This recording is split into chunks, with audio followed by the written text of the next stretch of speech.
நீங்க சொல்லுங்களேன், நீங்க சிஜே வந்து ஒரு ஒரு 3 மந்த்ஸ் முன்னாடி இல்ல ஒரு நோட்டிபிகேஷனுக்கு முன்னாடி நம்ம கிளாஸ் ஜாயின் பண்ணிருந்தீங்க. எப்படி இருந்திருக்கும் ஒரு ஒரு யூகம்? சொல்லுங்க. கண்டிப்பா நான் கிளியர் பண்ணிருப்பேன் மேம். பிகாஸ் என்னுடைய மெயின் ப்ராப்ளம் என்னவா இருந்ததுன்னா, மெயின்ஸ் தான். எல்லாருமே ஒரே செக்ஷன்ஸ் தான் படிக்கிறோம். ஒரே பேராக்ல தான் நம்ம படிக்கிறோம். ஒரே கண்டென்ட் அண்ட் ஒரே கீவேர்ட்ஸ் தான் படிக்க போறோம்.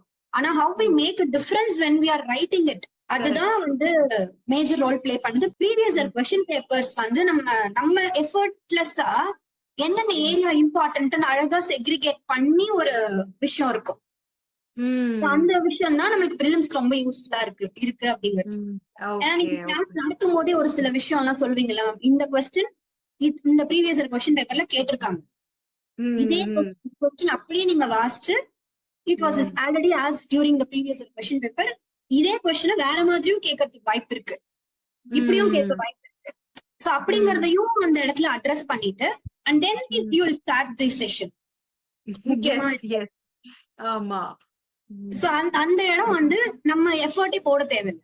இதுவே நம்ம தனியா ப்ரிப்பேர் பண்றோம்ங்கிற பட்சத்தில் நான் வந்து ப்ரீவியஸ் இயர் கொஸ்டின் பேப்பர் எல்லாம் எடுத்து வச்சு ஒரு நோட்ஸ் எடுத்து தனித்தனியா எழுதி அந்த டைம்ல வந்து நம்ம பண்றது கரெக்டா தப்பாங்கிற ஒரு டவுட் இருக்கும், செல்ஃப் டவுட் இருக்கும்.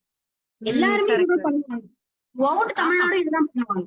ஆனா நம்ம பண்றது கரெக்ட் தான் அப்படின்னு சொல்ற அந்த அக்னாலஜ்மெண்ட் தான் I feel is very important.